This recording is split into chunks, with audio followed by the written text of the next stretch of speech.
Barka Dosala to everybody. Good morning and welcome to Sunrise Daily today. I'm Chamberlain Oso. And I'm fighting the thought. It's a beautiful Tuesday morning. Welcome to Sunrise Daily. His name is Kadi Okikiolu. Oh, yes. I'm Ayo Makine. Good morning and welcome. Well. Yeah, it's a holiday. Holidays are good. You know, Oh, really? You think otherwise? I haven't had a holiday like this in how many years? Don't tell me you're thinking about reading Mr. and Mrs. already.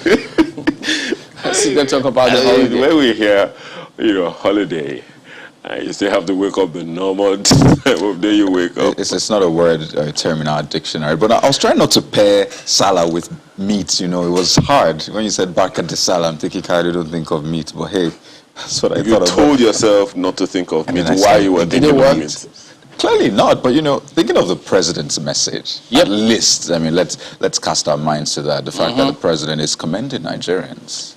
Yeah, and Nigerians did all the accommodations they can get, as a matter of fact. But yeah, he did talk about he commended the sacrifice of Nigerians, as he did urge patience, and then promises the government's effort to address hardships in the country. Now, there was that statement that he put out, his message to Muslims on the occasion of the Eid al-Kabir celebrations. He also restates his determination, the determination of his administration to create a just, harmonious country in which safety of life and property is assured. And crux of the message. Oh, yes. He referenced COVID-19 as well. The fact that COVID-19 has affected, most economies in the world. And basically, it's taken a heavy toll on the economy particularly. And I imagine for a lot of people having to go out now, because it's Salah, right? A lot of people want to commemorate Salah with some sort of meat. Now, there are different grades to this, I've learned.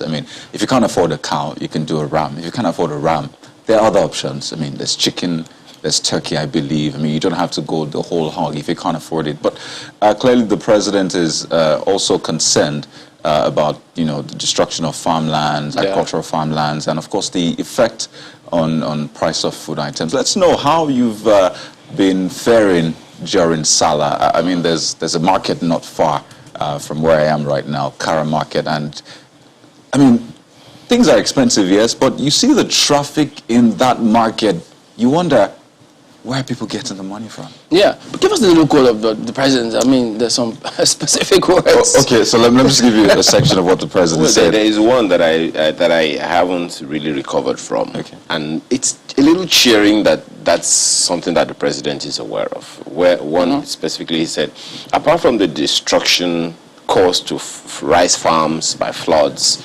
middlemen have also taken advantage of the local rice production to exploit fellow Nigerians, thereby undermining our goal of supporting local food production at affordable prices.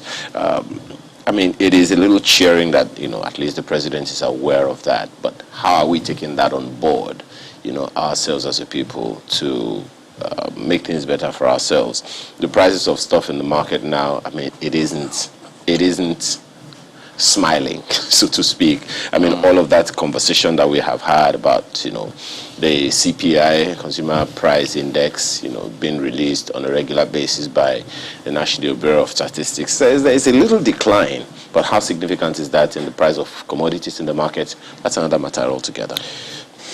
Yeah, so a lot of that. He also spoke about security, saying that, they are working towards ensuring that they continue with measures to bring relief to Nigerians, and that he took that opportunity to assure Nigerians that they're taking measures to address security challenges. So that is key and huge. And speaking of specifics, because we get a lot of these messages from time to time, and a lot of people ask for specifics. What do we look forward to?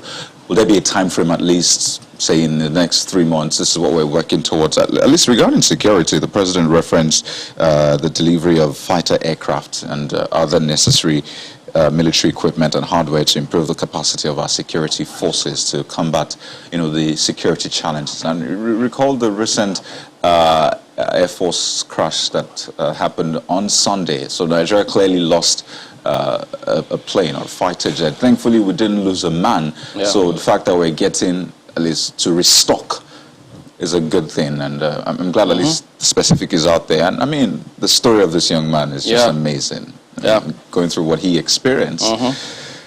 Some cheery news, right? And sincerely, also the fact that he lost the aircraft right where the bandits are likely to be, and he had to find one way or the other to navigate his own way in a way that, he doesn't get caught by these people, which of course we can only imagine. The only thing imaginable that would happen if he was ever caught, would be that he would probably have been, neutralized, to use the military language. Thankfully, that didn't happen. How about we make a movie about this, right? To encourage, to detail the kind of experience that our military, what they go through in battle. This can be based on a true life experience. Write a story, and I think it will help Nigerians better understand, rally, support for the military, and I think in the whole scheme of things it can help. But hey, that's just me. I completely agree with you. There's a journalist friend of mine who wrote a book, actually, a fictional book on this kind of lifestyle, the Navy and all of that, and it was very, very cheering. And guess what? The heroine in that movie, it's a heroine in that movie, beautiful. And it was very, very cheering to find that there is such a book, being written by a Nigerian. So but this is another Alpha jet that's gone down. It just clearly lets us know that the authorities are going to ramp up the efforts, whatever it is they're doing, such that, because you can imagine, lots of people are connecting different dots, and who knows if that were actually shot down. Wow. So, several other calculations as to, even though they said they'll do their investigation privately, they'll sort all of those things out privately, but the fact that he was shot down is significant. It's a big concern. It is a big concern. And something that you said the other time, Kayode, also, how many of our men and officers are in the throes of danger right now? They don't know. We see videos, we see short clips by, men of the armed forces, even of the police, trying their best to keep us safe and all of that. But the least we can do for them is to take care of their welfare and secure them. Well, at that time too, the Chief of Defense Staff was soliciting support from, from inputs from retired military officers and other crucial stakeholders to contain the security challenges bedeviling the country in general. So it is, I think it's just clearly, because if you look through other parts of the world, the trust between the between the citizenry and the security agencies is very, very crucial, because they volunteer information. And we know several times the military have always been speaking about the need for that. But we can't keep sounding like a broken record, because there's certain things that need to be done before that is achieved. I agree with you, but if we have to say it over and over again until it rings, until it registers, we have to.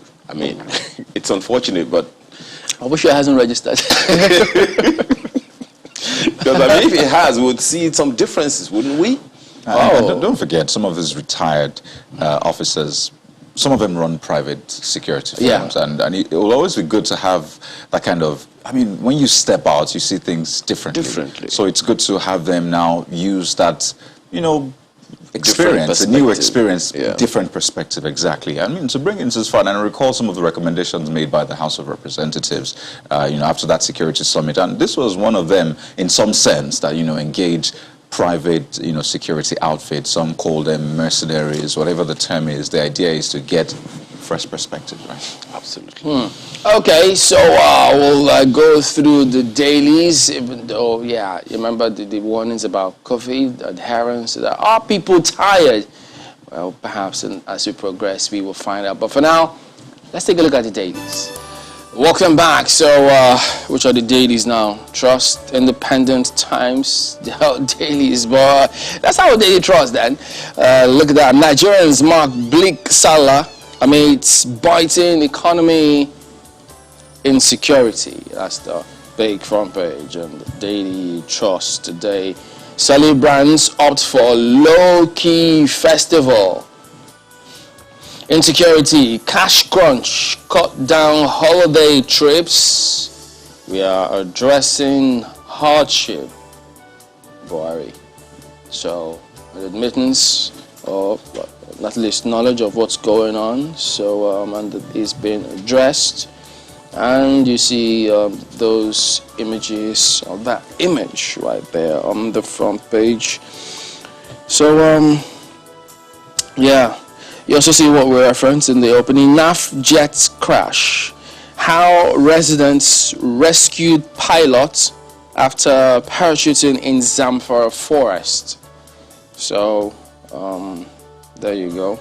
I understand it's remember that corporation and that's it. You get that with lots of Nigerians. They always want to see what is it that can be done to ensure that things get a move along. So if you read this piece, you just might be a lot more encouraged if you're not already. That's Daily Trust this morning. Well, leadership leads with the president's message at Eid al-Kabir. We'll soon overcome our challenges. PMB reassures Nigerians. Current challenges painful, says Senate President. Governors, others preach peace. That's the front page of Leadership newspaper this morning. There you go. It's a reminder of what we need or what we must do to heal Nigeria. Atiku and Nigeria Islamiyah pupils spend Salah in bandits' den. I think that should sober us at this time. I mean, something to reflect upon right now. It's on page 4 of Leadership newspaper for us. Just right under that nameplate, you see, Emefiele promises farmers more loans to scale up production. So maybe that ties into what the president said about measures being taken to, address the, what term was used again? The hardship? Mm-hmm. So, I mean, because food is a big deal, right? If you could, there's a Yoruba proverb that says, if you could take out food from a problem of a man, then the man's problem is half solved. It's mostly solved. Mostly solved. I got that right. So yes, I mean, if we get more support to farmers and ensure better security for transporting those goods, then I believe that at least the area of food inflation, which of course influences our overall inflation, will be sorted. A couple of other stories. How NAF pilot outsmarted bandits to escape. You see, I mean, this is like a movie plot, right? Military lords officers' bravery. Amazing. And you see his picture right there on the front page. Flight Lieutenant Dairo. That's his name. I'll leave you there for Leadership newspaper. Well, the cooperation of the CBN there ties closely with what you have on the front page of the Daily Independent this morning. And 13 trillion naira poultry sector at risk over insecurity, cost of feed. Remember, at some point, the Vice President had said that the value chain, the livestock value chain in Nigeria alone is worth something in the region of 30 trillion naira. Now saying the poultry sector alone is worth 13 trillion naira. And according to this headline, it's at risk. The details you'll find on the front page continues on the inside pages. And right under that one, that picture you see there, Eid al-Kabir, be patient. We're addressing hardship. Buhari tells Nigerians. Find the story on page 6. Says Nigeria under his watch will achieve food security. Getting 100 million Nigerians out of poverty realizable. Find that story on page 6 this morning. And so many other stories. Take your fancy. Take your pick. That's the Daily Independent this morning. Good morning, Markwe. Good morning, gentlemen. Barkat Sallah to all our viewers. I believe that this will be a very happy holiday, regardless of the challenges that currently face us. Not least of them, rising price of food items, you know, even what we used to celebrate this Salah. But, you know, it go be as it go be. We'll celebrate anyhow. Let's look at Blueprint and see what they have on the front page for you this morning. COVID-19 Delta variant in Eid-el-Kabir. Kano, Jigawa, Niger, Zazo, Emirates cancel festivities. It's the reason why some people travel in the first instance. You know, all the festivities that come with the season, you know, and meeting their loved ones, being with their family members. And COVID just won't let us be great. But, as I said, we'll survive this one too. Atiku, Lawan, Gbajabiamila, governors, APC, PDP, others rejoice with Muslims. Police, NSCDC deploy personnel, assure security. Pages 9 and 13 will give you details. Yes, you can see a heavy deployment on my way into the city this morning. Yeah, you already saw the police and all the security agencies. They were up early around some praying grounds into the FCT and also around the FCT as well. So at least in the FCT, they're certainly living up to their words. Looking at this one, air crash, Afrikaans says pilot survives after hitting bandits' base. Okay, and they also have the picture there celebrating the return of the very lucky Flight Lieutenant Abayomi Dairo, who was able to escape after ejecting from his Alpha Jet, which was attacked by bandits. And we have to keep asking, what sort of bandits attack fighter jets? You know, the big questions, very big questions, as Chimlin did highlight earlier. Engagement with veterans helped us. That's according to the CDS. And you have a number of other stories. I'm not going to be taking any sad stories this morning. I'm looking for the cheerier stories because it's a celebration day. You know, we can keep the sad stories for other days, but, you know, sometimes what needs to be said has to be said. And what can be done about it must be done about it. Lagos leads as Nigeria debt profile increases. Yeah. Petrol, diesel, kerosene prices rose 28.49%, 8.05%, 1,084%. That's according to the MBS. And ECOWAS wants VAT increased on perfumes, wine, hotels in Nigeria. Up, VAT is currently at 7.5%, and it was a very big deal bringing it up to that level. Now ECOWAS is asking that we take it up. Take it up to what? 10%, 8%, I don't know. But that's the story. Is going to be on page 23 for you if you pick up a copy of Blueprint newspapers. Let's leave it there for the paper. Well, take a look at Vanguard next, and their big lead this morning is on that security. Declare full war as bandits down fighter jets. Retired military officers tell FG. So it's a big one you see right there, and a host of riders as well. Apapa gridlock. Security agents, hoodlums clash over control of, guess what? Extortion points. OMG. Yeah. You'd have thought that. Control of the gates. Yeah, this is a gate. Extortion point. Okay, extortion points gate. This is a major gate, really. Oh boy. Sadly. Wait. So you can imagine what people go through. You remember that story you read that day? We read. Okay. On one of the headlines. 100 million naira monthly? Oh, yes. Was it monthly or boy. daily? 100 million naira. Or weekly? Even if it were daily, weekly, monthly, that's a lot of money. 100 million naira. Well, John, man, it's And that's, it's tax-free. Oh, as much as it sounds funny, but look, these are things you could imagine those who go through this on a regular basis, who have to go to work or go through by that road to go home. It's just imagine the ripple effect on the prices of goods and services. Just imagine those who the have ripple effect commodities, right? For those These are part of the causes. That's what those people always tell correspondent reporters whenever they go there. They say, look, every time these people do this to us, we have to, reflect it on the food prices.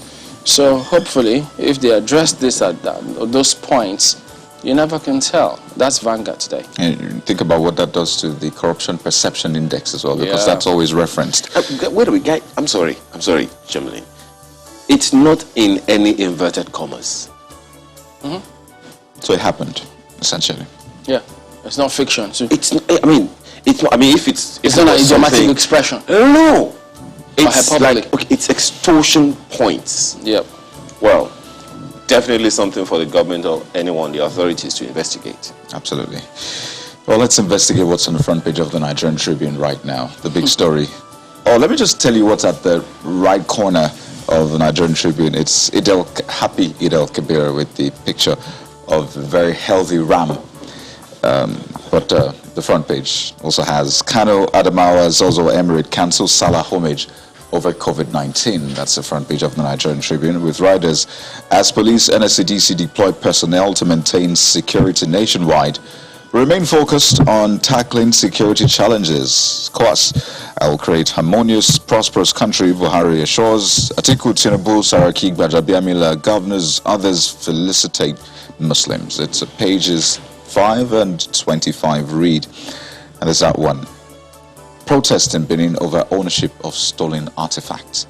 It's on page 26. I recall the state governor putting out a statement, but that's where we are right now. And just finally, court stops Zamfara Assembly from removing deputy governor. Probably saw that coming, but this is a new twist. Page 22 of the Nigerian Tribune. The Daily Times newspaper seems to be going back in time and forth. Look at this one on the front page of the Daily Times newspaper. Well, of course, right, first of all, you have the main story, which is Eid al-Kabir. Nigerians face bleak celebration as prices of rams, foodstuff soar. A friend of mine wanted to check the price of ram. We went on gigi.ng. We saw 150,000 naira each. Like about 6 posts. Okay, so that's what you have on the front page right there. And of course, the riders, Buhari blames flooding, activities of middlemen, insecurity for rising cost of food items, assures FG working on remedying situation. Now, right under the nameplate, you have that one. That one, Obasanjo blasts sit-tight leaders, was from 1978. And right beside it, as 2023 beckons, find out the details. What's the relationship? Right there on the front page of the paper this morning. That's the Daily Times today. Let's quickly take a look at the Nigerian News Direct, and you see right on the front page there, bandit attack, NAF Army rescue fighter pilot in jet crash. Pilot air interdiction successful, that's according to NAF spokesperson. And federal government to assist 2.2 million farmers with 12.3 billion naira agri subsidy. OAU at 60, VC commissions renovated building, lecture theaters of Faculty of Social Sciences. You know, the people who go to OAU, they are so proud of the university and the architecture around it. So it'll be very interesting to see what this one looks like. There's a standing joke in my house about OAU. I'm not going to say it on TV, but let's leave it there. We're going to take voters' education to hinterland grassroots. That's also on the front pages there. Eid al-Kabir, Nigerians groan over 100% hike in transportation fare. Yeah, that's also a thing. And LRS sells Imperial Chinese cuisine, 15 others over tax evasion. That's also on the front page of the Nigerian News Direct. Let's leave it there for the paper and quickly take a break now. When we come back, we'll be delving right into the issues we have here for you on the program. No, not on the front pages. Some of the issues, maybe some of them might have made the front pages. Stay tuned and see for yourself. Well, I do know that for a number of people who watch this program, the newspaper review section is one of their favorite segments. But in recent times, broadcast houses have been under a new directive from the Nigerian Broadcasting Commission to be careful, more or less. That was the import of the letter, to, review the papers with caution, particularly with matters relating to security. There has been some controversy over that particular directive, and this morning we're seeking some legal perspectives into the matter to see just how that can be construed. We have with us this morning Mr. Afam Osigwe, who is a senior advocate of Nigeria. You're welcome to Sunrise Elite this morning. Thank you for having me. I do not know if you've, taken some time to look through that particular directive. Have you? Well, I've seen media reports of it. You have? I've read it, yes. Okay. I do not know how heavily you enjoy newspaper review segments on whatever platform you listen to. I want to believe it's channels you listen to at every point in time.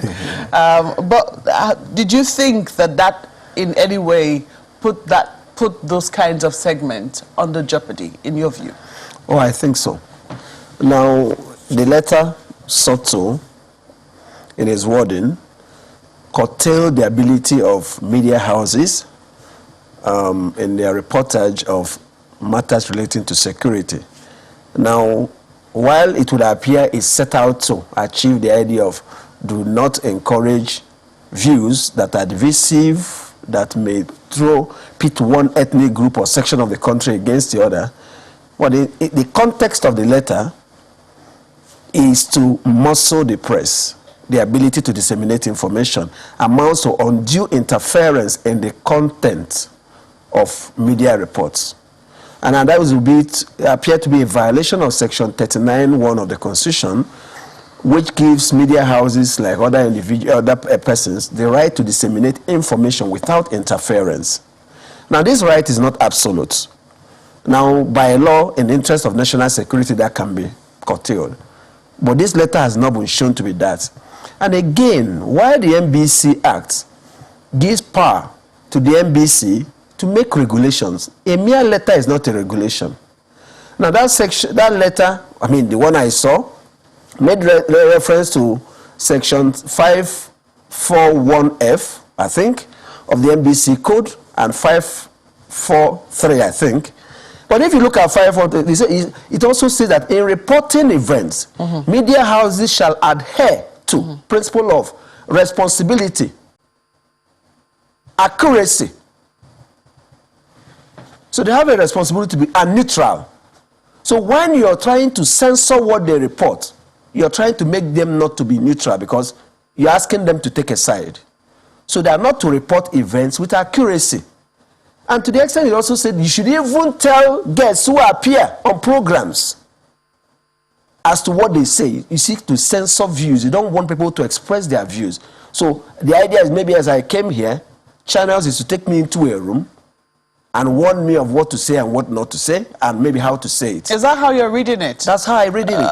When you say you should advise guests who appear there, yes, you're trying to get into the content of the views they express. What if it meant, I want to, there will certainly many different interpretations to that. It could be that, guests have to be careful. Naturally, guests need to be careful, don't they? Now, when there's a security situation and people are kidnapped and are held in captivity, and no serious effort is being made to rescue them, and guests come to talk about that, I don't know what you mean by being careful. Is it that you should not admit the fact that people are being kidnapped or have been kidnapped, or that ransom is being paid? Or if, for example, guests appear in a situation where police said, we rescued these kidnapped persons, and the family says, no, the police did not rescue them, we paid ransom, and guests come to talk about them and express their views on them. Is that not... when we talk about some of these things in a very vague manner, I'm unable to understand them. Because when you say that guests should be... Of course, guests know that when they appear on program, they should not make inciting statements or statements that spread hatred or pit one ethnic groups or religious group against the other. So some It's guests a know taking. that. I mean, and most guests know that. But sometimes people could become emotional. Isn't that correct? I mean, I'm sure that you've listened to a few guests and sometimes you say... Well, human beings, people could get emotional. Indeed. Depends on how. I mean, if your people, if you come from a community where people are being kidnapped, or you've escaped kidnap and you report to police and nothing is being done, and that's a subject matter for discussion, and you get emotional, there's nothing wrong with that. So being emotional is not a justification, and a mere letter is not a regulation. We'll come to that shortly as to, you know, what power a letter carries. However, what I would like to take is some parts of this. It says some of the topics also have ethnological coating, thereby pitching one section of the country against the other and leaving Nigerians in daily hysteria. Now, naturally, broadcast houses are able to do their own news reports. I mean, this is not saying anything about the news reports that broadcast houses are doing. This directive pertains strictly to newspapers and how the stories in the dailies are reported. I don't know if you see a distinction there. You know the problem I have? Yes. So we suggest that the newspapers can write it, but the broadcast houses cannot talk about them. So they should be in public space. You're trying to regulate in what form they get into the public space. So if the if the newspapers can write about them without anybody to go into court or saying anything that it is wrong for you to write about them, then it beats me silly why the media broadcast organizations cannot also talk about them. Whichever way you look at it, the information is out there in the public space. They are available online. So why is somebody worried that the TV stations and the radio houses also want to bring this further to the public domain? Maybe it's for the same reason why the TV houses and radio houses were regulated in the first place. Well, you see, at the end of the day, whether regulated in the first place or not, they deal with the right to receive and impart knowledge, which Section 39 of the Constitution has protected. If there are infractions, we talk about that. But when we keep being touchy about what people can say, we keep trying to narrow the space of what people can talk about. That's my worry. Maybe you may think there's nothing wrong with it, which I doubt. But there's the people who are talking about, they moved to amend the NBC code, the press, whatever law, and we keep moving. And it seems that the direction is, you shouldn't talk. We should be able to restrict the ability to impart knowledge and then discuss public distance. In the situation where we are in, we must have discussions. We must be able to face ourselves and tell ourselves the truth. And I don't think that the way the NBC is moving is the best way. It's only in Nigeria that I see that maybe a director in a company that owns a license to a radio station has an infraction on air. You shut down the radio station. An infraction by an individual. In an organization that employs so many people, no hearing done, you simply take the report and then you issue a release. You ban it, you shut it down. You impose fines, even where there is doubtful statutory authority for the position of the fine. Because I know Section 12 of the Interpretation Act has said if you have power to make regulation, you can make regulation, but impose a fine of 100 naira or 6 months imprisonment. It also presupposes some kind of trial, fair hearing. None of these things are being done. Maybe if it doesn't worry many people, it worries me. So I'm wondering now, you've spoken about a letter not being regulation. No, it's not. What do you think should have happened? Now, the power given to the NBC to control and regulate the media gives the power to make regulation when you read it side by side with the Interpretation Act. So the NBC has made, with the approval of the minister, the NBC code.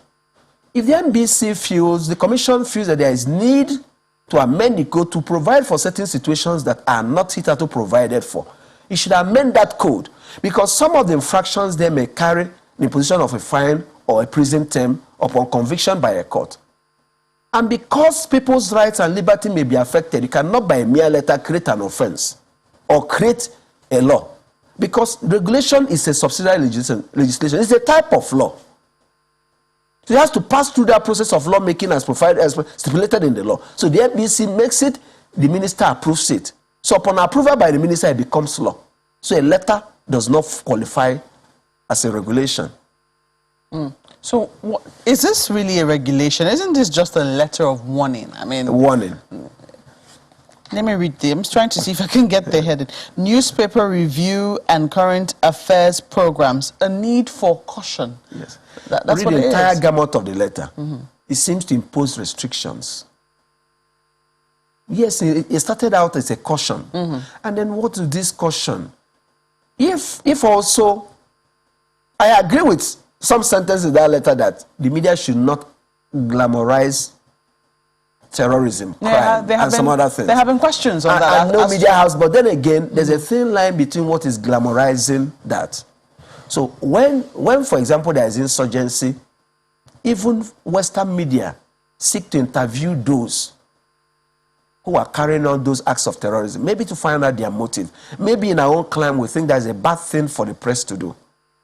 But you cannot genuinely engage with an opponent, especially one that you hardly see or hear from, if you don't find out what motivates them, what drives them, what plans do they have in mind. And even the social media has also made it easy for them to even put these things out there. So you can't continue to pretend these things are not there. And they are happening. I heard this morning many states are cancelling the Salah celebration. Because of COVID. Well, we say COVID, but we also carry it because of insecurity. We don't have to pretend Abuja is not cancelling it because of COVID. And the wave, if the Delta strain is here, it's here. So the point is this: we have challenges we should face as a nation, and we should be able to engage ourselves in meaningful discussions. In meaningful discussions. No doubt there's a role the media can play in helping government to fight the deepening insecurity, in creating public awareness. But the move will not be towards maybe taking out what maybe the NBC consider to be unpleasant aspects of the news. Because they will say bad. That's my take on this. Is that what you're reading? Because let me quickly read the instructions. Because I mean, you've talked about not glamorizing the NEFA. Because they've given instructions, clear instructions. They talked about not glamorizing. They talked about what you tell guests that appear there. Okay, let me quickly read it so that our guests can also decide for themselves. Not glamorizing the nefarious activities of insurgents and terrorists, kidnappers, bandits, etc., advising guests and or analysts on programs not to prioritize, not to polarize the citizenry with divisive rhetoric in driving home their point, not giving details of either the security issues or victims of these security challenges so as not to jeopardize the efforts of the Nigerian soldiers and other security agents. So Mark, are we talking about, when you talk about not giving details of victims or whatever of this security challenge, are we suggesting that the media houses are privy to intelligence and are leaking it on air? Because first of all, the media, maybe the newspaper houses. Media are not subject to Official Secrets Act, which regulates government functionaries. Is that what we're suggesting? I'm not aware, too, that 7 military personnel come on air to discuss strategy. When you talk about victims, not to jeopardize investigation, even media reports have been known to aid investigation. So let's get this straight again. We have to contextualize this. I'm contextualizing it. And I'm in the light of recent moves by the NBC to narrow the public space for discussion. You cannot pretend that this letter exists in isolation of all these myriad of these events. So that is another kettle of fish. I mean, it cannot be a kettle. They are in the same basket. They are all in the same basket, indeed. But if I were to segment them, with regards to this particular letter, it is within the context of reviewing the newspapers and the front pages. So I'm wondering, I don't know how possible it is, and I don't know how much detail can be on the front page as to something that could jeopardize the efforts of security agencies. But so do we take example the banner headline on the Vanguard there? Yes, let's take a look at it. Declare full war as bandits down fighter jet. Now, saying that bandits downed a jet, is it glamorizing it? If it's indeed a fact that they downed a fighter jet, and you talk about it, is it glamorizing it? if a pilot escaped successfully. yes, and was rescued by people, is it glamorizing crime? Glamorizing it would be to in my opinion, where the media seems to become the mouthpiece and help to advocate group for a terrorist organization. Have you seen that anywhere? I mean, I haven't. On some of the front pages. And I haven't. Perhaps. And I haven't. And that's what beats me silly. I haven't seen it. But then, you know, some people will argue that they are the NBC. They have responsibility to listen to all broadcast stations. Oh, so, yes, they do. We cannot say that. I cannot sit here now and say I have listened to every single broadcast house in Nigeria. I cannot have done that. So maybe they have a perspective that we are not seeing. Is it possible? No, it's not possible, because what they see and others can't see must be something strange. Because whenever they penalize a media outfit for an infraction, alleged infraction, it's publicized. And I can't remember NBC ever, to the best of my knowledge, penalizing a media outfit for glamorizing terrorism. And I don't think any responsible media organization would do that. Especially through the front pages. I mean, Yes, again, and I have to bring it back to the front also pages. editorial board of a newspaper will publish something that glamorizes such things. But there have been so many views expressed in the public space, which I also thought NBC and the security agencies will be involved, where people threaten people from other ethnic groups or make inflammatory statements. If that's what we are talking about. I do know that in some media houses, and we do it here too, sometimes you'll have an analyst, a guest analyst. Oftentimes the newspaper editors whom we invite to, you know, speak to the front pages, speak about what we see on the front pages and provide context to some of the headlines. And I'm just wondering, perhaps it could be maybe in the analysis of that, that maybe this directive has come up. I do not know if it's just from reading what is on the front page. And usually, if you have to review the papers, you're usually restricted to sticking with the front pages. You're not allowed to go into the papers. So there will be questions as to maybe it is in the process of analyzing, because there's a mention of guests here. In your mind, I don't know if you've listened to radio stations, maybe you've listened to television houses who, you know, in the process of reviewing what's on the front pages, perhaps the guests or an analyst have delved a little too much into what could be considered too much detail, you know, that could jeopardize the efforts of security agents. What are your thoughts on that? You know that the truth, I mean, the self-evident, the newspaper review is more interesting with the context provided by analysts who are invited in-house. So, and people should be able to express their views. And if in the course of expressing views, lines are crossed, offenses are committed, there are relevant laws to take care of that.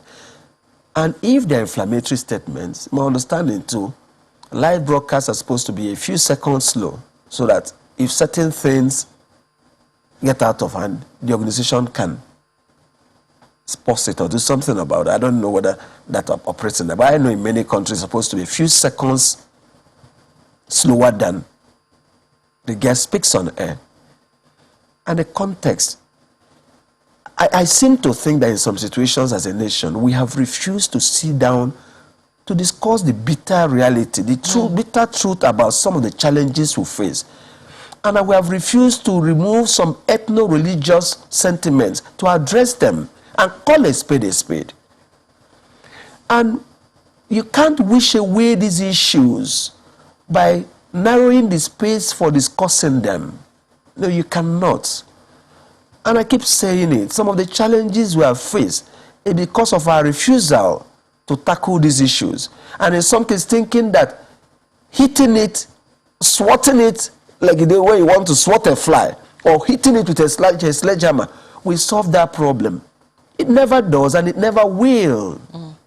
You've talked about a larger context, and maybe that's the reason why this has been received with some questions. Why this particular letter has... You know, I will not, by my training as a lawyer, I mean, I don't speculate. And so when the discussion goes into maybe, in law will say that even the devil himself knows not the intention of man. I will not be able to wander into the mind of the authors of this letter to try to decipher what motivated them in writing this letter. Indeed, I will be pretending to have powers which I will never have. So if there were such situations, I thought the NBC would have written to the affected media organizations and said, this is your program, this happened, and this is your program, this happened. This is a blanket letter to all media houses. And even if, for a moment, I'm to embark on the speculation with you by wanting to agree that maybe it is because it may have happened, right? Not all media houses may have done that. May have done that. But you have suggested that we segment. And whether we segment or not, contextually, in the light of recent events, in the light of NBC seeking to transmit into a monster that prevents public discourse of certain issues, I cannot pretend that this can be taken in isolation. Taking it in isolation will be playing the ostrich. That larger context is what I wanted us to delve into. The larger context, because in recent times, we have seen, just last week, Monday, newspaper houses, had a protest on their front pages. They talked about information blackout, especially because there are attempts to amend the NBC Code and also the MPC Act as well. No, NBC Act and also the MPC Act. Yeah, so there have been, and they say that the amendments that are proposed, have the ability to stifle information, and that's part of the larger context in which we're speaking. The Nigerian Union of Journalists in recent times also released a list of infractions, committed against journalists, and how difficult it's becoming to continue to be a journalist in our current climate. Now, if this is the larger context in which we're dealing with, and we're also dealing with the larger context of security, declining security, it will seem, at least going by what we see in the news on a daily, how would you suggest that, regulators deal with those that they regulate within this context? If we keep talking about the regulators, it would appear as if the moment you regulate the media, you have solved the problem. How about the government dealing with the real issues first? People are kidnapped. There are no emergency numbers for people to call. The security agencies have not established numbers to assist people in tackling some of the issues. How do you report? How do you coordinate with security agencies where your people have been kidnapped? I thought these are some of the challenges the government for the moment should worry about. How do you gather intelligence? How do you engage the communities in tackling some of these challenges? Tens or hundreds of people are kidnapped and driven for miles, and there's no information to security agencies. People don't know how to contact them. There was a regulation that people should link their SIM to their SIM, presumably to help fight insurgency. People complain that if kidnappers demand for ransom freely using telephone lines, and the security agencies do not seem to have utilized that to get these individuals.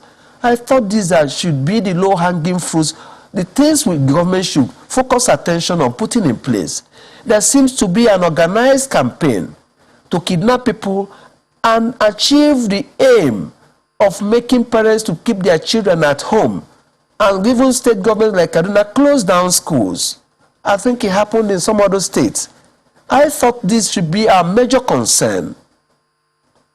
Safeguarding the school, bringing public confidence, working with the media to create security awareness, creating lines of reports. And I thought, but when we think that the end point of people who now tell the story of what has happened, and probably have people analyze these events and maybe make projections as to what are the intended consequences or reasons for these actions.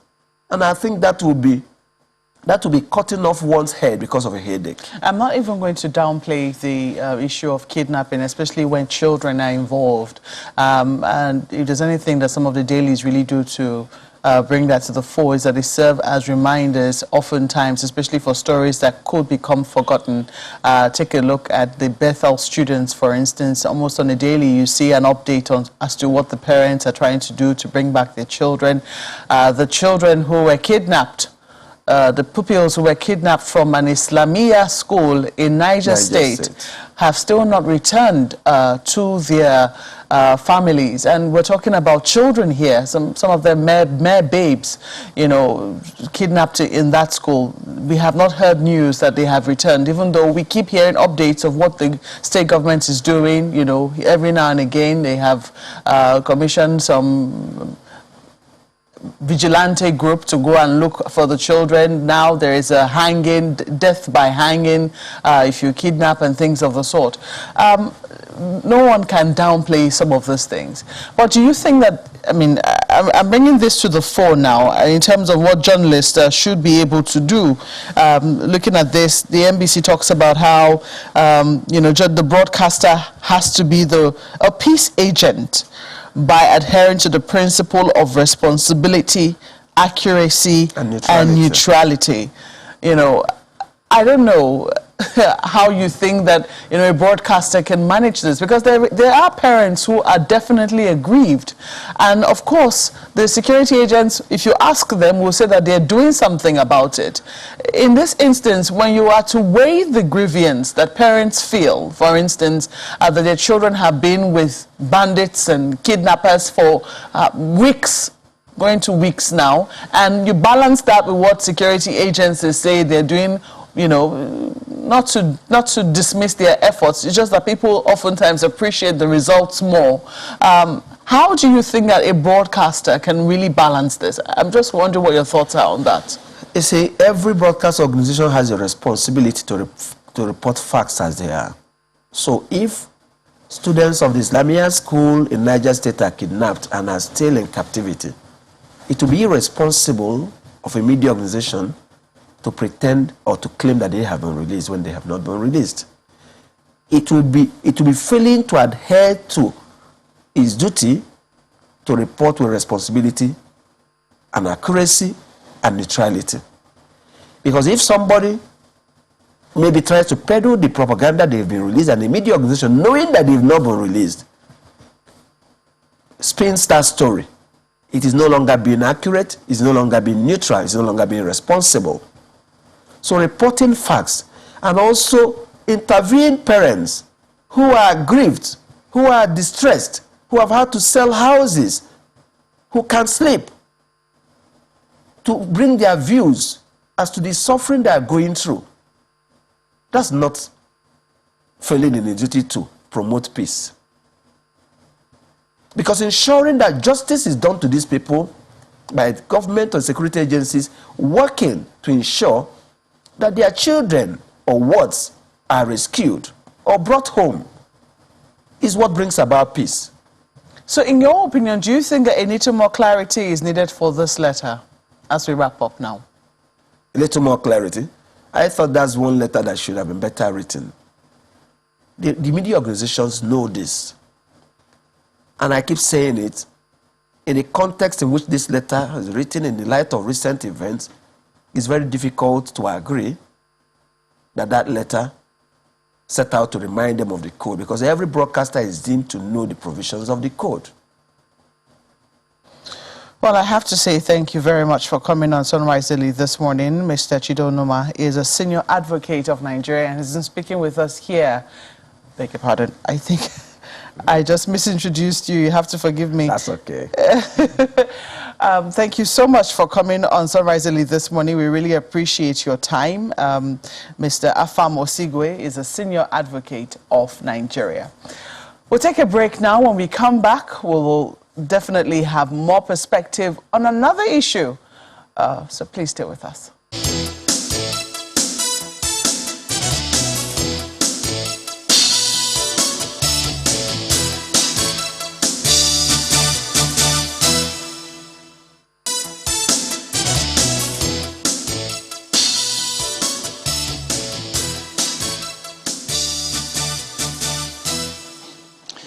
All right, welcome back. Yes, it's Salah, and we've got a man, Dare Dowu, out there on the streets, just taking a look at things. Good morning, Dare. So tell us, where are you and what is going on? Thank you very much, Chamberlain. I'm reaching you live here at Kara, a very cloudy morning here. It's about to rain. It's drizzling already. Okay, so let me give you the situation of things around here. There's a report that we ran yesterday. It's about what is going on here at Kara, especially with traffic and with a lot of people trying to buy livestock here at this market. Okay, so a little bit of perspective here. Kara market is where you can get your livestock, the very big one, the very small one. It's always a very busy market, but with the festivities around, the market has become even busier with a lot of buyers clogging the road. So what happened yesterday was the police, the Federal Road Safety Corps, and the traffic management officials from Ogun State coming around to clear so many of the vehicles. They impounded some vehicles, they deflated tires. Today, I can tell you that the situation is back to what it was yesterday.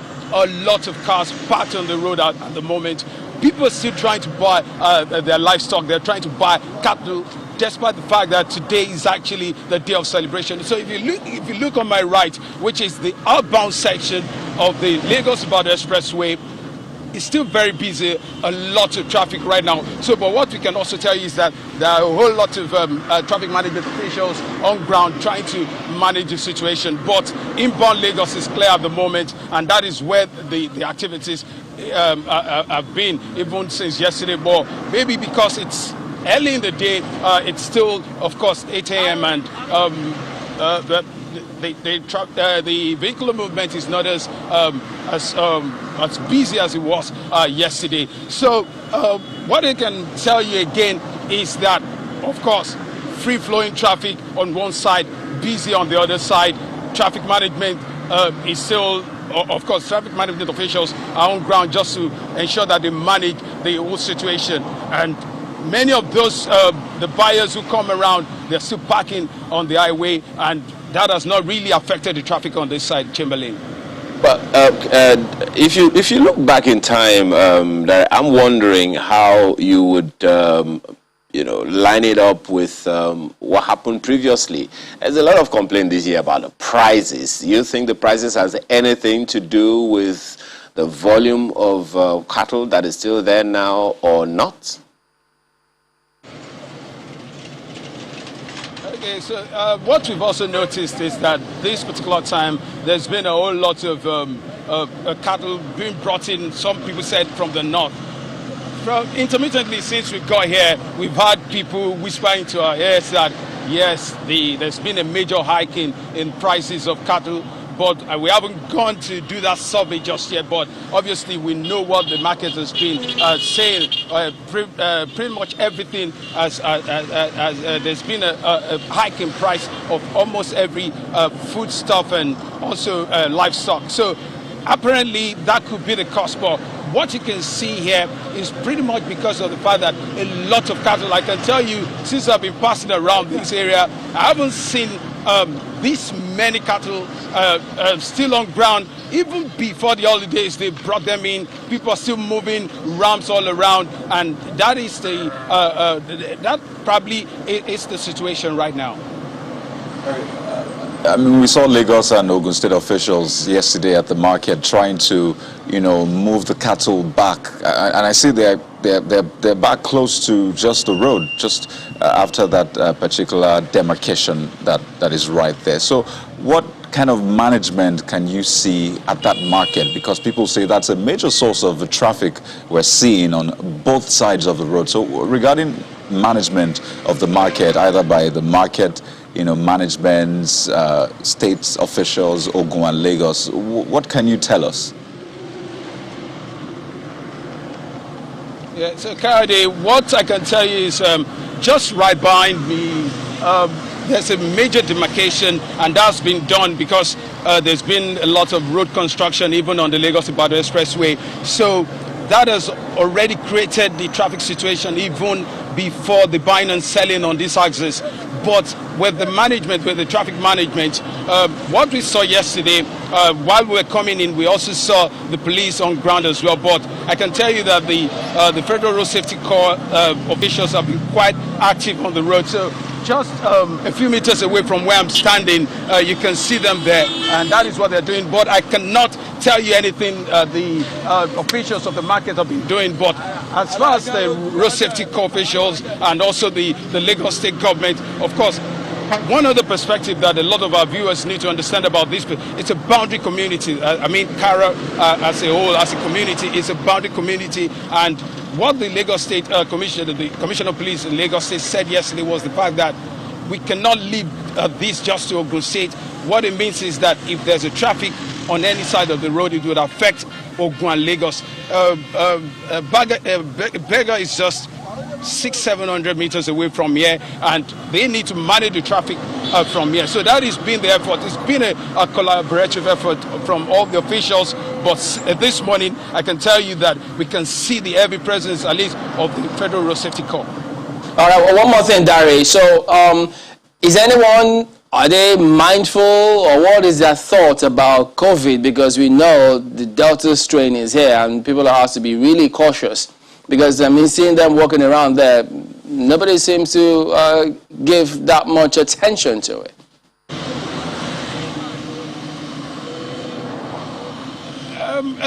What we've also noticed, especially in the market area, is that it's not as clogged as it was yesterday, because yesterday we saw a lot of activities in the market with a lot of buying and selling. But today, you can see, my cameraman is going to move around now, a lot of cattle, just cattle, and the sellers are standing by the livestock. Not much of buyers on this side where we're standing at the moment, but where we're coming in, we saw a lot of cars parked at the back. So this is what is causing the situation around here. If you come into the market, if you want to go into where you can park, the road is not as good, it's not motorable. So that is why many people are parking on the highway. And right now, there's actually more like, it's not a parking lot, but an improvised one just at the back of where we are at the moment, where people are parked, and there's a lot of buying and selling going on there. Where we are at the moment, I can't tell you much about COVID or how they're really observing the protocols, because we can only see a lot of cattle and the sellers rather. Thank you very much indeed, and well done for your reporting. That's our correspondent, Dari Ido. So let's bring it back here, and lots of reporting to be done as well. It's still going on, especially, remember the Electoral Amendment Act, all that went down about it. We've got Mr. Faud Oki here with us. He's an APC chieftain. Good morning, and thank you for coming on. And Barka de Sallah to you today as well. Good morning, Barka de Sallah. How are you? Yeah, so this matter just not going to go away that quick, because, I mean, even as we build up to elections, even during and after the elections, we suspect that it will still be a thing. Well, you did observe, I like to believe, the developments, all that went on, still going on, about how the National Assembly conducted themselves with regard to amending that Electoral Act. What do you think of it? Well, let me start by saying that we are in a catch-22 situation. You recall in 2018, we went through this route. And at the end of that exercise, the president did not assent to that bill. The reason was, it was too close to the election. If we're not careful, we may not have an amended Electoral Act in 2023. We are in July, and we are not sure, even as not good enough a bill, which we're all talking about. I hope we'll not go through this route, where the president, for whatever reason, will not assent to this particular bill. We must start from there. Having said that, we now begin to look at the bill. I think the contentious section is section 52, which talks about the transmission or otherwise of election results. Why are Nigerians so emotional about section 52? The reason is very clear. Today, the only way that we can all begin to say, okay, we have a process that will work, we have a process that may get us there. It's this contentious section 52. And because in Edo and in Ondo, we've seen it used, and we all feel, okay, I think it will take us to the El Dorado. But again, we all forgot something, that in Edo, you have the two major political parties coming together to say, because we must send Oshiomhole away, because we must put Oshiomhole and his co-travelers where we feel they belong. So we must all come together and see that this exercise works. You also want to look at that in Ondo. Going forward, you now begin to say, are these two parties ready and willing to ensure that Nigerians get the type of electoral system we desire and deserve? I'm not sure we are ready, and that's the issue. Well, okay, because I was going to ask if you bought the reasons adduced for that, because the President of the Senate has said that they voted across board. But when they then tried to rely on NCC's comments on the floor there, saying, well, there's only about, what, 50% coverage? And then we see INEC say, wait a minute, we can actually do this. So do you think that from that perspective, clearly, they don't want that to happen? But if that were the case, why do you think that they will not want that to happen? Well, you must understand something very clearly. That election in Nigeria so far has always not been about wanting a process that is seamless. Rather, it's wanting a process that I can take advantage of. And in taking advantage of it, we must continually go the analog route. And that's the EU. Those that are in favor are not so much in favor because they truly believe in it at all, and that's the truth. Those that are against again because they want to be sure that the National Assembly it's a lunchbox, and one of the ways to ensuring it's a lunchbox. What does that mean? Okay. Today in Nigeria, the quality and caliber of those we elect to represent us at the People's Parliament, truth be told, are not the people who genuinely want the best for this country. Rather, they see the People's Parliament as, again, their bread and butter. Wow, but these are members of, your party. Listen, do you have this conversation with some of them? I do, and I tell them. Unfortunately, let's use Lagos, and let's look at the 24 that have been sent to the People's Chamber. How many of them can we talk about that either at plenary or at committee works, have made us proud? We have representatives who are nothing but bench warmers. Those that I call the yes, I concur. Yes, I agree. But again, I really don't blame them, because if people get the type of government they desire, if people get the type of years, if people get the type of government they desire, hence that's what we deserve. I don't understand. Okay. I would argue, and Yes. many people listening to you right now Yes. will say, wait a minute, that's not what I desire.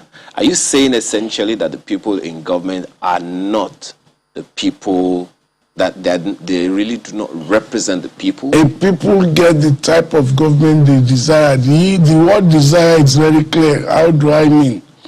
When, and I've said it severally, when people like you, Kayode, leave the stage for those who do not have business there, and you give away your sovereignty in trust to such people, pardon my choice of word, I said this severally, that you allow imbecile to give you imbecilic laws for good people like you to obey.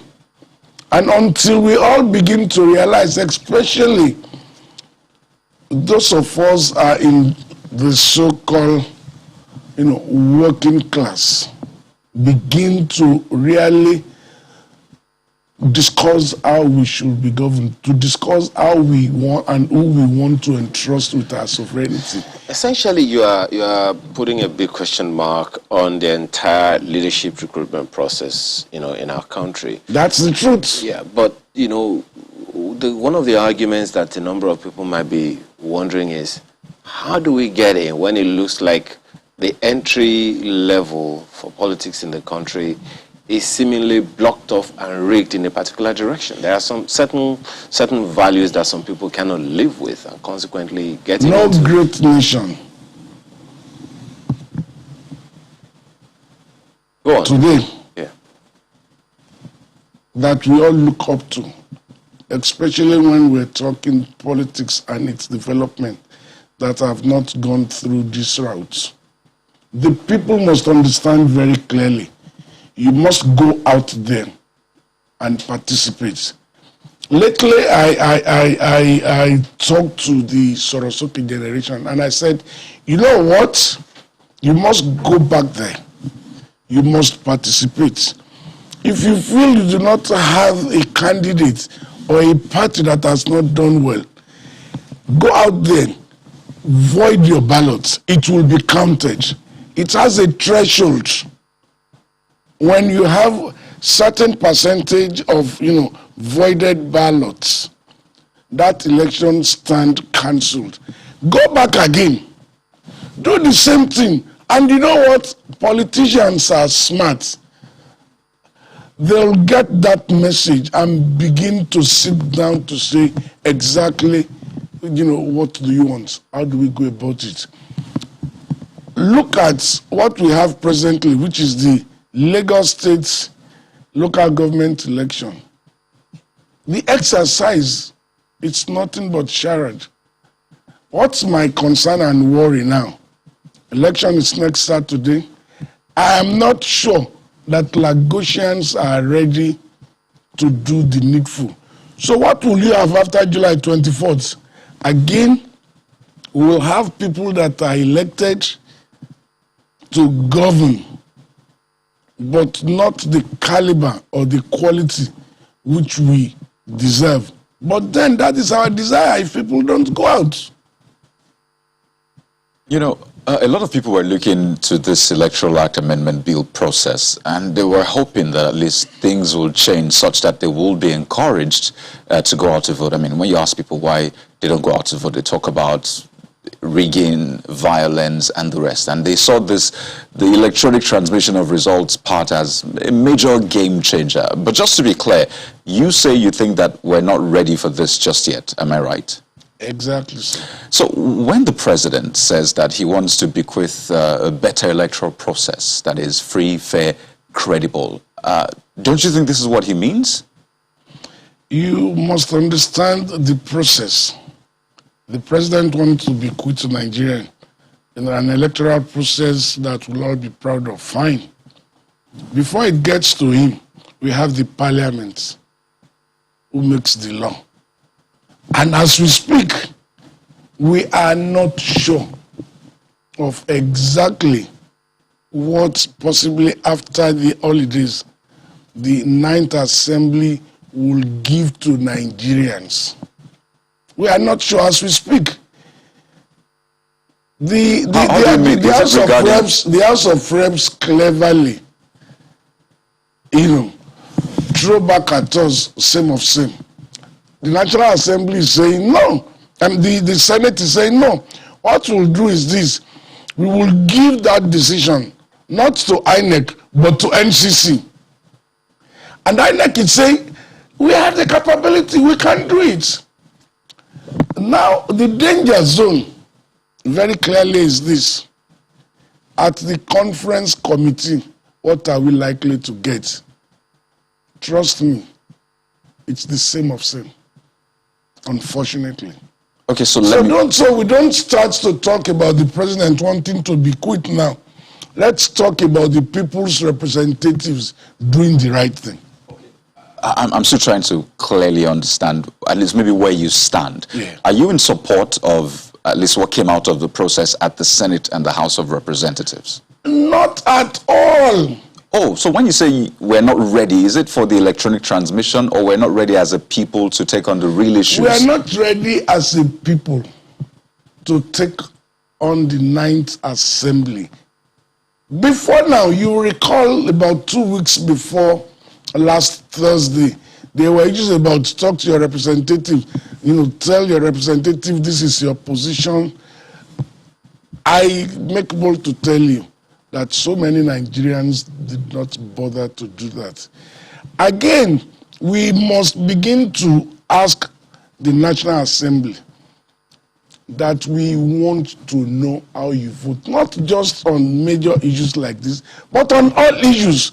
So just a minute, so we can begin to look at the bench warmers and our true representatives, because if they do listen, and if Nigerians actually participate in saying, you know what, I am represented by the Right Honorable Speaker, and in my community, rather than people calling on the representative to say, Mr. Speaker, this is our feelings, this is what we want, they are busy, calling the Speaker on how they want to do Salah.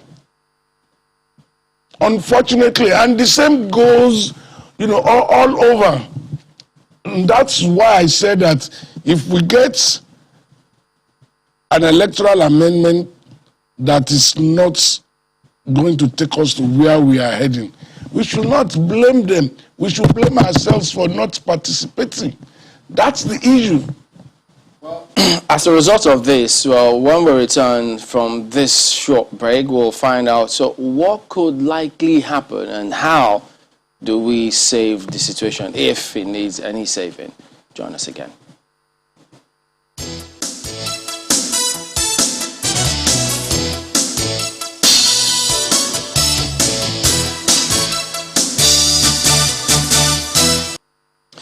Right, so there you go. They gleefully cited the NCC, but I wonder what they think now that INEC has said, look, we can do these things because they are the ones who conduct the elections. But Mr. Oki, moving forward now, what do you think is the implication of that walkout by those lawmakers who opposed the process, who actually wanted electronic voting? Because they have said, look, even if they resume proceedings after the holidays, their recess, they will continue to disrupt proceedings. You see, Nigerians need to understand something very clearly, that those we have elected, especially the 9th Assembly, are nothing but bunch of theater operators. And that it's very clear. We tend to talk about Republican democracy, otherwise called the presidential system of government. And we only pick on those things that will show us as being popular, on issues. What they ought to have done is to encourage filibustering, which will be more effective than walking away When you walk out and you don't have the numbers, and we're talking about numbers here, but you can use the power. The minority leader I would have expected will stand up and ensure that they filibuster that process, which will then take us back to the September 18, wherein a lot of, consultations, engagements, negotiations will have taken place. But now, what are you coming to do? If peradventure, the conference committee will meet during this holiday and they'll send a clean copy to the president, for assent. So you now come back after your bill has become a law or an act of parliament to say we must go back there. No. So as far as I'm concerned, Leo and his sojourners are just playing to the gallery. They cannot in good conscience say that they don't know this will happen. They do. So what I think we should be looking forward to is to encourage the president to sign the bill whenever it's sent to him, and we now go through the judiciary and ask the court, to look at it. Because INEC is very clear that yes, we can. So it is very clear that INEC will continue to stand by that. NCC, and when you look at the law, setting up INEC, you now begin to ask a question. Are we subjecting INEC, to getting approval for its ways and means from NCC? I don't think so. So this is the way forward. Okay, so let's bring in Markwe on this. Markwe? Well, I wanted to know, one, whether you thought that, electronic transmission, yes, has caused a lot of uproar. 56 of Electoral Act as well as Part 1 and Part 2 of the Constitution. Now, they did the same thing in 2018. Again, we got different results. In 2021, we may also get the same thing. But when all Nigerians come out to say, this is what we want, if Nigerians don't come out and exert pressures on their senators, trust me, that is what will happen. They will throw electronic transmission of results overboard in order to have their personal ways. Asking about what other things I think, will help us. It's for all of us to stand up and tell political parties, in subsequent election, if you do not open up the space and allow democratic ethos to operate, this is what we'll do. Look at the sham that is happening in Anambra. It is enough for all well-meaning Nigerians to stand up and say, hey, political parties, you do not seem to be a veritable vehicle to promote and deepen democratic practice. So it's an ongoing thing. I would only want to urge all Nigerians that leave the salami too. Let them take back their salami, but give us electronic transmission of election results, and that's the way to go. Food for thought, pun intended, sort of. But, you've talked about political parties a lot. And you're a chieftain of the APC. And, the APC is All Progressives Congress as well, a group of progressives. And for a lot of people looking at that electronic transmission part, they thought, it would be a no-brainer for the APC, being progressives. It was going to just go through easily. Maybe for your own part of the APC here in Lagos State, what has been the general position? Because people also exert influence through political parties, as it were. So was the party, majority of the party members, were they against it or for it? How did that play out within the political party circle? Let me say this very clearly, that majority of our party members are what I would want to call, like Fela would say, follow. They go with the tide, and that's the truth. Unfortunately, they go with the tide. You're now talking about Lagos. Except for me and a few others who feel that if anything, we have a role in ensuring that we have, sound, and a virile democratic process. You cannot call APC Lagos a chapter of a progressive Congress or a progressive party. And this will come to play next Saturday, 24th. And maybe after 24th, we can discuss this again. Lest they say it was Fuad who did not meet people to come out to vote, or it was Fuad who encouraged people. So let's encourage people to come out and vote. Please go out and vote. Go out, Lagosians, and vote. But the thinking is, speaking about politics and then Lagos, because they wonder how is it that some Lagos representatives in Senate and House of Reps voted against this transmission? Because can they also claim that they don't have that network coverage as well?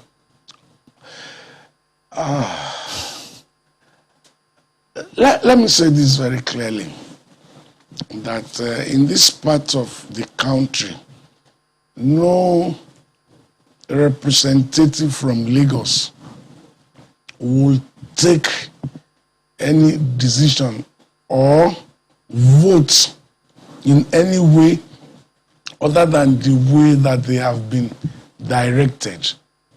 I call our representatives, as the hand and voice of, how do you call it in the Bible? The hand of Saul and the voice of Jacob. And that is what you see, unfortunately. And unless Nigerians, particularly Lagosians, come out in droves in subsequent election to say we will not have any more of this, let us begin to elect representatives who will represent the people and then represent our voices. Okay. We won't get there. That's an interesting place to live in this beautiful Salah morning. And we thank you very much indeed for coming on as well, for Odoke, an APC chieftain. Thank you very much for having me. Okay, so talking about getting the people's voices heard, we like to do that a lot here via their messages. So who's going to break the ice? Quite a number of mails, really. Okay. Thank you for sending them in, even though today is a public holiday, right? So maybe in the midst of, the festivities, you took out time. And Oshinawa Kingsley has this one about the electronic transmission of results, saying INEC has clearly said it can transmit election results electronically. This will save us a whole lot of troubles and reduce election malpractices. Our political actors want to continue to throw bandied figures at our faces, or continue to bandy figures, as it were, with the manual transmission of results. Political parties are all the same. I was going to ask Mr. Aki this one. Close that. APC has majority of both chambers, and with the control of the executive, can solely do this if the political will is available. Nigerians, be wise, he says. Well, John Annie says, still on the same matter, the capacity to conduct elections with e-transmission of results should solely fall on the shoulders of INEC. The NCC should not have to decide that. I think we should let INEC conduct e-transmission of results in places where it is feasible. We can't wait until the whole country is 3G enabled before practicing electronic voting or electronic transmission of results. Well, maybe this is a good time for us to begin to call for a referendum. Oh dear. But then there is Ayodele Olajide saying about the same matter. Does Nigeria need more help? Invite the bodies and representatives of operators to tell Nigerians about network connection coverage. Do we have House and Senate committees on telecoms who should regularly have records and updates on network coverage? INEC already said they are equipped. Why taking Panadol for another man's headache? Let us scrap the Senate and reduce honorable members. Well, I'm seeing this one from Matthew Adeshola talking about Electoral Act amendment, and he says, I'm of the opinion that the INEC should be allowed to determine the method of transmitting the results as they did in Edo and Ondo elections. The version passed by the Senate is unconstitutional and cannot fly. Most of the National Assembly members are not connected to Nigerians. Mola Alalade says, by now, the electoral amendment should have been done and dusted, but unfortunately, this has not been the case. It is very clear to Nigerians now that the proposed amendment will not be allowed to happen by the National Assembly, who are not truly representing the people. The people of Nigeria are calling for the electronic transmission of votes, but what happened on the floor of the House of Reps is an indication that members are not ready to heed to the yearnings of Nigerians for a better electoral process. So how about you ask your representative, why did you vote the way you voted, really? But Matthew Dare has this one. The Ninth Assembly, in my opinion, has achieved so little in representing the interests of the people they are to represent in the National Assembly. Electioneering process is a vital aspect of nation building, and until we can effectively strengthen our law as it concerns electioneering process in Nigeria, manipulation of election results will continue. E-transmission of results is a more effective solution that should be included in the Electoral Act. Well, John Annie's mail was taken earlier by Chamberlain. Let's go to Isioma Chibolo, who says about press freedom. We must not relent lest we become like North Korea. A free press is a hallmark of democracy. Without press freedom, free speech, freedom of expression, we will then be in a full-blown dictatorship. Nigerians must reject and denounce it. Kingsley has this one, talking about the MBC memo. He says, what happens to the Freedom of Information Bill? What does the Constitution say about freedom of press? What is the government trying to hide? These reviews and reports fake? And famous Timileyin, talking about the Alpha Jet crash, says, it's unfortunate that we find ourselves in the situation we are. Bandits bringing down Air Force jets, that's an Alpha Jet, should call for serious concern and reflection.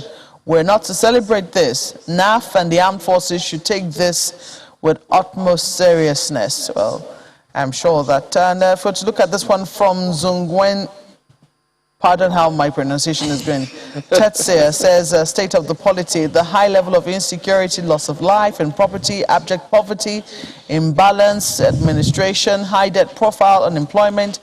These are other versions of disastrous COVID-19 of the highest order in Nigeria, with no vaccines, face masks, social distancing, isolation center, palliatives, and other preventive measures. I must hasten to conclude that federalism is a work in progress and go very well with democracy. The present government must learn and understand the language of federalism, democracy, and the Constitution to get things right. Long live the Federal Republic of Nigeria. That's a fine place to leave it. Thank you for sending in your messages. For Mr. Oki, who said that we should talk to representatives about the Electoral Act and not talk about RAM. Well, the two are not mutually exclusive, are they? Well, thank you for watching this morning. Thank you for sending in your comments as well. And Mark, welcome you, sir. I thought Mark was going to say send in your RAM as well, but I'm Kayode Okikiolu. Well, maybe it's not too late. I'm Ayo Makinde. Have a wonderful day. Well, don't forget to go and vote in Lagos. I'm Chamberlain, sir. Goodbye.